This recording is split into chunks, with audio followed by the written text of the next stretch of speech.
എന്താ വെച്ചാൽ നിലവിൽ മതേതര പാർട്ടി എന്ന് പറയുന്നതെല്ലാം ഈ ഇടതും വലതും വെറുതെ ഒരു പോഷാണ് കാണിക്കുന്നത്. ശരിക്കുള്ള മതേതരം BJP ആണ് ഇപ്പോൾ നടത്തുന്നത്. അതുകൊണ്ടാണല്ലോ ക്രിസ്ത്യൻ ഇത്രയും വിഷയങ്ങളുണ്ടായിട്ടും ക്രിസ്ത്യൻ ആളുകൾ കണ്ടമാനം ഇപ്പോൾ BJPയിലേക്ക് വന്നുകൊണ്ടിരിക്കുന്നത്. അങ്ങനെയാണെന്നുണ്ടെങ്കിൽ അവർ വരേണ്ടതില്ലല്ലോ.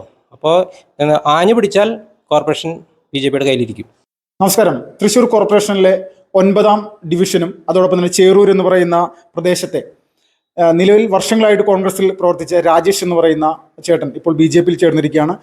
കോൺഗ്രസിന്റെ മണ്ഡലം ജനറൽ സെക്രട്ടറി കൂടിയായിരുന്നു അദ്ദേഹം. അദ്ദേഹത്തോട് നമുക്ക് ചോദിച്ച് മനസ്സിലാക്കാം എന്തുകൊണ്ടാണ് അദ്ദേഹം BJPയിൽ അംഗത്വം എടുത്തതെന്ന്. ചേട്ടൻ നമസ്കാരം. നമസ്കാരം. ചേട്ടാ, ഇപ്പോൾ BJPയിൽ അംഗത്വം സ്വീകരിച്ച് ചേട്ടൻ മുന്നോട്ട് വന്നിരിക്കുകയാണ്. എന്താണ് ഇതിന്റെ കാരണം? എന്താണ് കോൺഗ്രസ് എന്ന് പറയുന്ന പാർട്ടിയിൽ ചേട്ടൻ എന്തെങ്കിലും പ്രതിസന്ധി അനുഭവിച്ചതിന്റെ ഭാഗമായിട്ടാണോ BJPയിലേക്ക് വന്നത്? പ്രതിസന്ധികൾ അനുഭവിച്ചിട്ട് കുറേ കാലമായിട്ടുണ്ട്. പിന്നെ എനിക്ക് നരേന്ദ്രമോദിയിൽ ഭയങ്കര വിശ്വാസമാണ്. എന്താ വെച്ചാൽ ആള് നാടിന് വേണ്ടിയിട്ടാണ് ആള് നിലകൊള്ളുന്നത്, പ്രവർത്തിക്കുന്നത്. അപ്പോൾ അദ്ദേഹത്തിൻ്റെ ആശയങ്ങളോട് ഞാൻ പണ്ട് മുതലേ എനിക്ക് ഐക്യമുണ്ടായിരുന്നു. പിന്നെ കോൺഗ്രസ്സിലുള്ള ചെറിയ ചെറിയ അസ്വാരസ്യങ്ങൾ കാരണം എനിക്ക് പാർട്ടിയോട് അകന്നു പോകാനുള്ളൊരു മനസ്സ് തോന്നി. അതിനുശേഷമാണ് പിന്നെ ഇതിനെക്കുറിച്ചൊരു ചിന്ത വന്നത്. പിന്നെ പത്മജിയുമായിട്ട് വളരെ നാളുകൾക്കുള്ള പരിചയമുണ്ട്.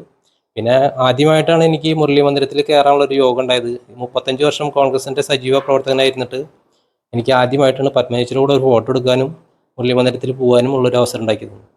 അപ്പോൾ അതിന് എല്ലാവരോടും നന്ദി മാത്രം പറയുന്നു. ആരോടും പരിഭവോ ദേഷ്യമോ ഒന്നുമില്ല. ഇപ്പോൾ ചേട്ടൻ്റെ കൂടെ ഇനി മറ്റ് കോൺഗ്രസിൻ്റെ പ്രവർത്തകരുടെ വരാനുള്ള സാഹചര്യമുണ്ടോ, സാധ്യതയുണ്ടോ?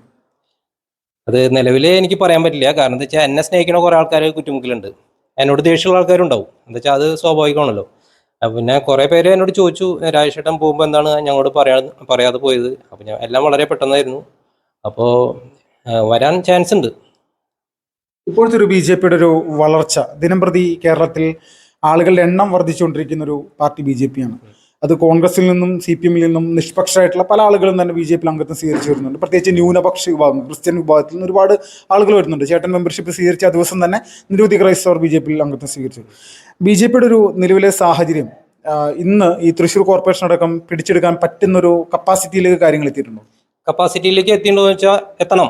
കാരണം എന്താ വെച്ചാൽ നിലവിൽ മതേതര പാർട്ടി എന്ന് പറയുന്നതെല്ലാം ഈ ഇടതും വലതും വെറുതെ ഒരു പോഷാണ് കാണിക്കുന്നത്. ശരിക്കുള്ള മതേതരം BJP ആണ് ഇപ്പോൾ നടത്തുന്നത്. അതുകൊണ്ടാണല്ലോ ക്രിസ്ത്യൻ ഇത്രയും വിഷയങ്ങളുണ്ടായിട്ടും ക്രിസ്ത്യൻ ആളുകൾ കണ്ടമാനം ഇപ്പോൾ BJPയിലേക്ക് വന്നുകൊണ്ടിരിക്കുന്നത്. അങ്ങനെയാണെന്നുണ്ടെങ്കിൽ അവർ വരേണ്ടതില്ലല്ലോ. അപ്പോൾ ആഞ്ഞു പിടിച്ചാൽ കോർപ്പറേഷൻ BJPയുടെ കയ്യിലിരിക്കും. ഇപ്പോൾ നിലവിൽ CPM ഭരിക്കുന്ന ഒരു കോർപ്പറേഷനാണ് തൃശ്ശൂർ. അവരൊരു ഭരണത്തിൻ്റെ ഒരു പ്രവർത്തന കാര്യങ്ങളൊക്കെ എങ്ങനെയാണ് ചേട്ടൻ വിലയിരുത്തുന്നത്? ഭരണത്തിൻ്റെ കാര്യങ്ങൾ വിലയിരുത്തുമ്പോൾ നമ്മുടെ റോഡുകളുടെ ശോചനീയാവസ്ഥ, പിന്നെ മരണങ്ങൾ കണ്ടില്ലേ.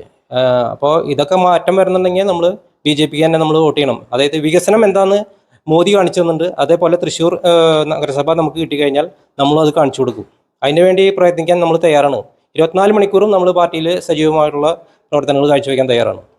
ഇപ്പോൾ ഈ പത്മജ വേണുഗോപാൽ വന്ന സമയത്ത് തന്നെ ഇവിടുത്തെ തൃശ്ശൂരിലെ തന്നെ ഒരു മുതിർന്ന ഒരു യുവ നേതാവ് കോൺഗ്രസിൻ്റെ, യൂത്ത് കോൺഗ്രസിൻ്റെ മനു പള്ളത്ത്, അദ്ദേഹത്തിൻ്റെ നേതൃത്വത്തിലേക്ക് കുറേ ആളുകൾ ഇപ്പോൾ ഈ ഒരു സംവിധാനത്തിലേക്ക് വന്നുകൊണ്ടിരിക്കുകയാണല്ലോ.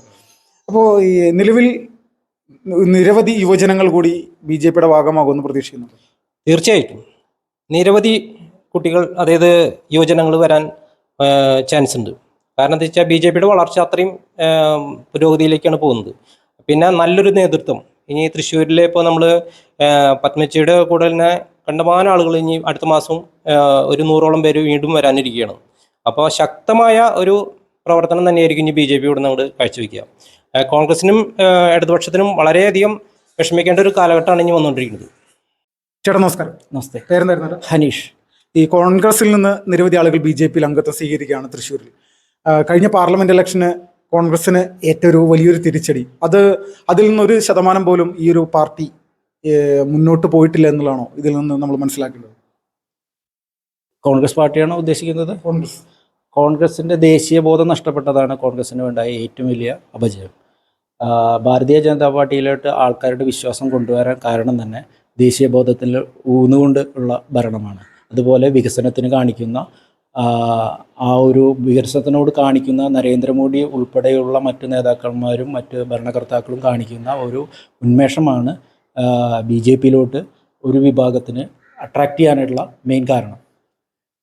അപ്പോൾ ഇപ്പോൾ കോൺഗ്രസിൽ നിന്ന് വരുന്നവർക്ക് അവരുടെ കൂടി പ്രവർത്തനം വരുമ്പോൾ ബി ജെ പി വളരെ അധികം മുന്നോട്ട് പോകാനായിട്ട് സാധ്യതയുണ്ട്. ഇപ്പോൾ മുൻപ് വന്ന പത്മേച്ചിയുടെ കൂടെ മനു പള്ളത്ത് അങ്ങനെ നടക്കുന്ന മറ്റെല്ലാ നേതാക്കളും ഞങ്ങളെല്ലാം വർഷങ്ങളായിട്ട് ഇവിടെ പ്രവർത്തിക്കുന്ന ബി ജെ പിയുടെ കാര്യകർത്താക്കളാണ്. പക്ഷേ ഇവരൊക്കെ വന്നു കഴിഞ്ഞപ്പോൾ ഞങ്ങൾക്ക് ഒരുപാട് ഊർജ്ജം, ഒരുപാട് എക്സ്പീരിയൻസുകൾ നമുക്ക് കിട്ടുകയുണ്ടായി. അപ്പോൾ ഇനിയും തുടർന്ന് അവരുടെ നേതൃത്വത്തിൽ പുതിയ പുതിയ ആളുകൾ കോൺഗ്രസിൽ നിന്നും മറ്റു പാർട്ടികളിൽ നിന്നും ഭാരതീയ ജനതാ പാർട്ടിക്ക് വരും. അതാണ് നമ്മുടെ പരിപൂർണമായ വിശ്വാസം. ഇപ്പോൾ നിലവിൽ കോൺഗ്രസ് എന്ന് പറയുന്ന രാഷ്ട്രീയ പ്രസ്ഥാനം തൃശ്ശൂർ കോർപ്പറേഷനിൽ ഇപ്പോൾ മുഖ്യ പ്രതിപക്ഷമാണ്. ബി ജെ പി 3-ാം സ്ഥാനത്താണ് നിലവിൽ നിൽക്കുന്നത്. അപ്പോൾ ഈ വരാനിരിക്കുന്ന പഞ്ചായത്ത് ഇലക്ഷനിൽ എന്തായിരിക്കാം, എന്ത് മാറ്റമാണ് ഇവിടെ ഉണ്ടാകുന്നുള്ളൊരു നിങ്ങളൊരു കാഴ്ചപ്പാടിൽ എന്താണ് തോന്നുന്നത്? ഇത് കുറ്റുമുക്ക് ഏരിയയിൽ പെടുന്ന ഭാഗമാണ്. അപ്പോൾ കുറ്റുമുക്ക് ഏരിയയുടെ ജനറൽ സെക്രട്ടറി കൂടിയാണ് ഞാൻ. അപ്പോൾ ഞങ്ങളെ സംബന്ധിച്ച് 4 വാർഡുകളാണ്. അപ്പോൾ ഈ 4 വാർഡുകളിലും ഞങ്ങൾ പ്രതീക്ഷ. കാരണം എന്താണെന്ന് വെച്ചാൽ നമ്മുടെ സുരേഷ് ഗോപിയുടെ സമയം തൊട്ട് നമുക്ക് അവിടെ വോട്ടിൽ മാറ്റം, ജനങ്ങളിലുണ്ടായ മാറ്റം ഞങ്ങൾക്ക് അനുഭവപ്പെട്ടിട്ടുണ്ട്. അപ്പോൾ ആ മാറ്റത്തെ ഉൾക്കൊണ്ടുകൊണ്ട് തന്നെയാണ് ഞങ്ങൾ കോർപ്പറേഷനിലേക്കുള്ള പ്ലാനുകളും തയ്യാറാക്കിയിരിക്കുന്നത്. അപ്പോൾ ഞങ്ങളുടെ ഈ കുറ്റിമുക്ക് ഏരിയയിൽ പെടുന്ന 4 വാർഡുകളും ഞങ്ങൾ ജയിക്കാനായിട്ടാണ് ഞങ്ങൾ വർക്ക് ചെയ്യുന്നത്. അതുപോലെ ഓരോ ഏരിയകളിലും നമ്മളുടെ വാർഡുകൾ പിടിച്ചുകൊണ്ട് നമുക്ക് ഈ പ്രാവശ്യം കോർപ്പറേഷൻ ഭരണം നിലനിർത്തുമെന്നാണ് പാർട്ടിയുടെ പ്രതീക്ഷ. അതിലൂടെ ജനങ്ങൾക്ക് നല്ലൊരു വികസന കാഴ്ചപ്പാടും കൂടി ഞങ്ങൾ മുന്നോട്ട് വയ്ക്കുന്നുണ്ട്. അത് ജനം മനസ്സിലാക്കിയിട്ടുണ്ട്. സുരേഷ് ഗോപി ഇപ്പോൾ കൊണ്ടുവരുന്ന പല ഫണ്ടുകളും തട്ടിത്തെറിപ്പിക്കാനായിട്ട് ഇപ്പോഴുള്ള ഭരണ സംവിധാനങ്ങൾ ആണ്. അത് ജനങ്ങൾക്ക് മനസ്സിലായിട്ടുണ്ട്. ഈ കഴിഞ്ഞ സുരേഷ് ഗോപി വന്ന 1 വർഷക്കാലമായിട്ട് പല ഫണ്ടുകളും അനുവദിച്ചിട്ടും ആ പല ഫണ്ടുകളെയും കോർപ്പറേഷനും മറ്റ് ഭരണ നേതൃത്വങ്ങളും അത് തള്ളിക്കളയാനുണ്ടായി. അത് ജനങ്ങളിലേക്ക് എത്തിക്കാൻ ബി ജെ പിക്ക് ഒരുവിധം കഴിഞ്ഞിട്ടുണ്ട്. അപ്പോൾ ആ ഒരു ഡിസഡ്വാൻറ്റേജ് നമ്മൾ ജനങ്ങളിലേക്ക് കാണിച്ചിട്ട് അത് അഡ്വാൻറ്റേജ് ആക്കി ജനങ്ങളിൽ നിന്ന് വോട്ടുകളാക്കിക്കൊണ്ട് നമ്മൾ പുതിയൊരു ഭരണം കോർപ്പറേഷനിൽ ഉറപ്പിക്കാനാണ് നമ്മൾ തീരുമാനിച്ചത്. ചേട്ടാ നമസ്കാരം. പേരെന്തായിരുന്നു? പേര് ഗോപാലകൃഷ്ണൻ.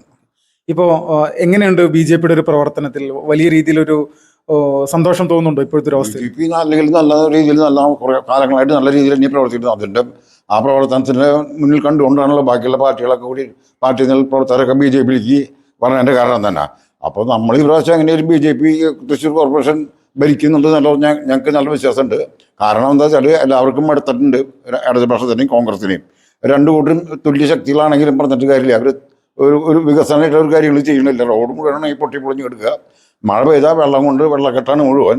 ഞങ്ങൾ അധികാരത്തിൽ വന്നാൽ തൃശ്ശൂരിൻ്റെ ട്രാഫിക് ഗതാഗതം നല്ല രീതിയിൽ കൊണ്ടു നടക്കാനും തൃശ്ശൂർ കോർപ്പറേഷൻ്റെ വെള്ളക്കെട്ട് പൂർണ്ണമായിട്ട് പരിഹരിക്കാൻ ബി ജെ പിക്ക് കഴിയും. അതിൽ യാതൊരു സംശയമില്ല.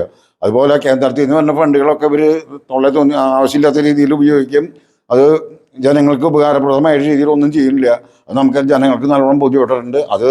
അത് ഞങ്ങൾ ജനങ്ങളിൽ വീണ്ടും എത്തിച്ച് കാര്യങ്ങൾ പറഞ്ഞ് മനസ്സിലാക്കി ജനങ്ങളുടെ വോട്ട് മുഴുവൻ സമാഹരിച്ച് ഞങ്ങൾ 33 ദിവസത്തിനും ഞങ്ങൾ പിടിച്ചെടുക്കും. ചേട്ടാ നമസ്കാരം. ഹലോ, എൻ്റെ പേര് കൃഷ്ണൻകുട്ടി, കുറ്റിമുക്ക് ഏരിയയുടെ വൈസ് പ്രസിഡൻ്റാണ്. ബി ജെ പി തന്നെ. കാരണം ഇവിടെ നമുക്ക് വേണ്ടത് വികസനം തന്നെയാണ് വേണ്ടത്. വികസനം ഇല്ലാണ്ട് ഇവിടെ ഒന്നും നടക്കാൻ പോകുന്നില്ല. കേന്ദ്രത്തിൽ നിന്ന് പല ആനുകൂല്യങ്ങളും ഇവിടെ കൊണ്ടുവരുന്നുണ്ട്. ഈ ഗവൺമെൻറ് ഇവിടെ അതൊന്നും നടപ്പിലാക്കുന്നില്ല. ഇവിടുത്തെ ജനങ്ങൾക്ക് അതൊന്നും കിട്ടുന്നുമില്ല. അതുകൊണ്ട് ഈ തവണത്തെ കോർപ്പറേഷൻ ഇലക്ഷനിൽ ബി ജെ പിയെ വിജയിപ്പിച്ചേ പറ്റുള്ളൂ. അതുകൊണ്ട് ഞങ്ങളെല്ലാം രംഗത്തിറങ്ങി ഹാർഡ് വർക്ക് ചെയ്യാൻ തന്നെ ഇവിടെ ഉദ്ദേശിക്കുന്നത്. കോൺഗ്രസിൻ്റെ ഒരു പ്രവർത്തനം ഇനി താഴേക്കായിരിക്കുമോ അല്ലെങ്കിൽ മുകളിലേക്കായിരിക്കുമോ? എന്താണ് അവരുടെ ഒരു സ്ഥിതി, നിങ്ങളൊരു കാഴ്ചപ്പാടിൽ? കോൺഗ്രസ് എന്ന് പറഞ്ഞാൽ ഇപ്പോൾ 0-യിൽ കിടക്കുന്നതാണ്. ഇനിയിപ്പോൾ അത് മുകളിലേക്ക് വരാനുള്ള യാതൊരു ഇതുമില്ല. അത് 0-ലേക്ക് തന്നെ ഇതായി പോവുള്ളൂ.